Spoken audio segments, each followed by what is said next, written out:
AP CM చంద్రబాబుతో deputy CM Pawan Kalyan భేటీ కొనసాగుతోంది. ఉండవల్లిలోని CM నివాసంలో వీరిద్దరి సమావేశం జరుగుతోంది. కాకినాడలోని బియ్యం అక్రమ రవాణాపై వారు చర్చించనున్నారు. తాజా రాజకీయ పరిణామాలు, రాజ్యసభ అభ్యర్థుల ఎంపికపైన సమాలోచనలు చేయనున్నారు.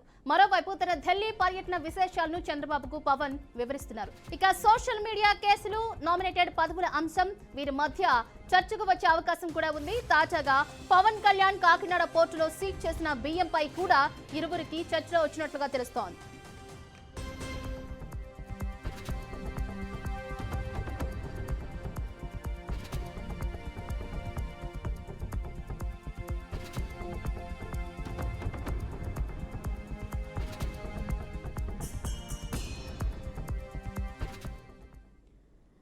ఇక ఏపీ సీఎం నివాసంలో కొనసాగుతున్న ఏపీ సీఎం అలాగే డిప్యూటీ సీఎం భేటీకి సంబంధించి మరింత సమాచారాన్ని మా ప్రతినిధి సాంబశివరావు ఫోన్ లైన్ ద్వారా వివరిస్తారు. సాంబశివరావు, చెప్పండి, మొత్తంగా ఎలాంటి రాజకీయ పరిణామాలపై చర్చిస్తున్నారు? ఏ అంశాలు చర్చకు వచ్చే అవకాశం కనిపిస్తుంది? ప్రస్తుతం భేటీకి సంబంధించిన అంశాలేంటి?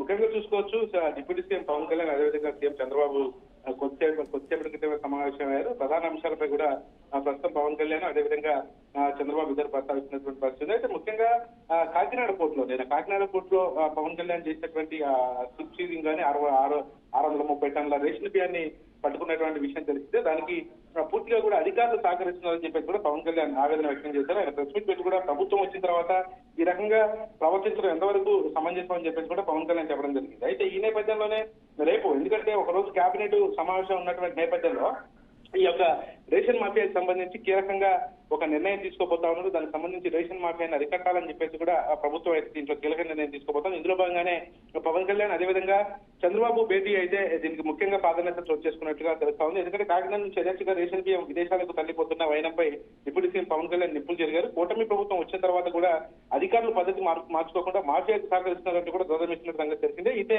ఈ నేపథ్యంలో రేషన్ బియ్యం విదేశాలకు తల్లిపోయేలా అధికారులే సహకరిస్తున్నారంటూ ఆయన నిన్న అక్కడ ఉన్నటువంటి పరిస్థితులను కూడా ఆయన ప్రత్యక్షంగా వివరించారు. అయితే కాకినాడ పోర్టులో పవన్ కళ్యాణ్ మధ్యాహ్నం పర్యటించి తొలుత 12:40 అక్కడ పోర్టులో జరిగినటువంటి సన్నివేశం అంతా కూడా తెలిసిన అంశం. వీటి ప్రధానంగా కూడా పవన్ కళ్యాణ్ అయితే చంద్రబాబుతో చర్చిస్తున్నట్టుగా తెలుస్తా ఉంది. ఎందుకంటే ఒక పెద్ద మాఫియా అనేది ఎందుకు ఎట్లా కాకినాడ పోర్టు, ఇక్కడ నుంచి కాకినాడ పోర్టుకి రేషన్ బియ్యం ఎట్లా తల్లిపోతా ఉంది, తల్లిపోతుంటే కూడా అధికారులు ఏం చేస్తా ఉన్నారు అనే అంశంపై కూడా పవన్ కళ్యాణ్ చంద్రబాబుతో ప్రస్తావిస్తున్నట్టుగా తెలుస్తా ఉంది. ఎందుకు ఈ ప్రధానంగా మరికొన్ని అంశాలు రేపు ఈ మధ్య 3 రాజ్యసభ సీట్లు వ్యవహారంపై కూడా చర్చకు వచ్చే అవకాశం ఉంది. ఎందుకంటే బీజేపీ నుంచి ఆర్ కృష్ణయ్య ఉన్నారు, అలాగే టీడీపీ నుంచి బీదా మస్తాన్కు కూడా సీటు ఖరారైంది. ఈ నేపథ్యంలో జనసేన నుంచి సీట్ ఇస్తారా, లేకపోతే టీడీపీకి నుంచి మరొకరికి ఛాన్స్ ఉందా అనేది సస్పెన్స్ గా మారింది. ఈ అంశం చర్చకు వచ్చే అవకాశం ఉందా? ఎందుకంటే జనసేన నుంచి నాగబాబు రాజ్యసభ సీట్ను ఆశిస్తున్నారనే వార్తల నేపథ్యంలో ఇది చర్చకు వచ్చే అవకాశం కనిపిస్తోందా?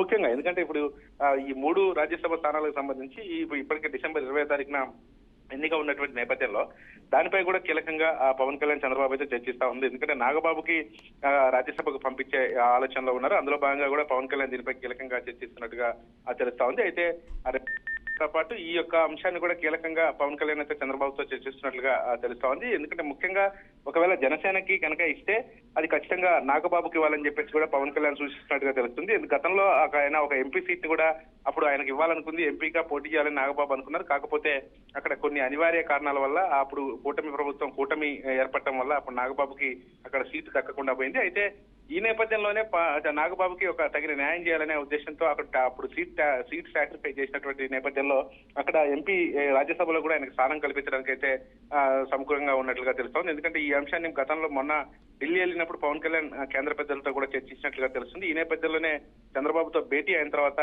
దానిపై ఒక కీలక ప్రకటన కూడా వచ్చే అవకాశం అయితే కనబడతా ఉంది. ముఖ్యంగా రేపు కేబినెట్ మీటింగు, అదేవిధంగా ఈ రేషన్ మాఫియా, దానికి తోడుగా రాజ్యసభ సంబంధించినటువంటి సీట్ అంశం, ఇవన్నిటిని కూడా వీటన్నిటిపై కూడా ప్రస్తుతం అయితే పవన్ కళ్యాణ్ చంద్రబాబు చర్చిస్తున్నట్టుగా తెలుస్తోంది. మరి కొద్దిసేపట్లోనే దానికి సంబంధించి ఒక ప్రెస్ మీట్ కూడా పెట్టే అవకాశం అయితే స్పష్టంగా కనబడతా ఉంది. ఈ సోషల్ మీడియా అరెస్టులకు సంబంధించి దీనికి సంబంధించి ఏమన్నా, ఎందుకంటే ప్రస్తుతం ఆర్జీవీ అరెస్టుకు సంబంధించి సస్పెన్స్ కొనసాగుతోంది, అలాగే ఏపీ హైకోర్టు తీర్పును కూడా ఇచ్చింది. ఈ నేపథ్యంలో ఈ విషయానికి సంబంధించి ఎలాంటి చర్చ వచ్చే అవకాశం ఉంది?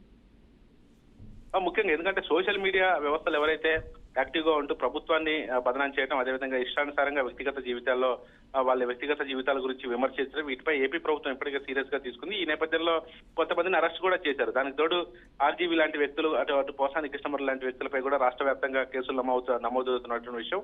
దానిపై ఆర్జీవీ కూడా హైకోర్టుని ఆశ్రయించినటువంటి అంశాన్ని కూడా మనం ప్రత్యక్షంగా చూసాం. వీటిని ఎట్లా కట్టడి చేయాలి, అదేవిధంగా వీళ్ళపై ఎటువంటి చర్యలు తీసుకోవాలి అనే అంశంపై కూడా చర్చించే అవకాశం అయితే కనబడతా ఉంది. అంటే కీలకంగా అంటే రాష్ట్రంలో ప్రస్తుతం ఈ గత 4 నెలల పాలనలో ఏం జరిగింది, ప్రస్తుతం జరుగుతున్నటువంటి పరిణామాలు కావచ్చు, రాజ్యసభ సీట్లకు సంబంధించినటువంటి అంశం, రేషన్ మాఫియా, రేపు కేబినెట్ లో తీసుకోవాల్సినటువంటి నిర్ణయాలు, అదేవిధంగా ఈ సోషల్ మీడియా వ్యవహారంపై ప్రస్తుతం రాష్ట్రంలో జరుగుతున్నటువంటి పరిణామాలు, వీటన్నిటిని ఆధీనంలోకి తీసుకుని అయితే ప్రస్తుతం చంద్రబాబు పవన్ కళ్యాణ్ భేటీ అయితే కొనసాగుతా ఉంది. ప్రస్తుతం అయితే ఇంకా స్టిల్ భేటీ ఇద్దరు సమావేశం అయ్యారు. సమావేశం కీలకంగా చర్చించుకుంటున్నారు. మరి కొద్దిసేపట్లోనే ఈ సమావేశం ముగిసిన తర్వాత కూడా ఈ యొక్క సమావేశానికి సంబంధించినటువంటి అంశాలు కూడా ప్రస్తావించే అవకాశం అయితే కనబడతాం. Okay right, thank you so much Sambasivarao.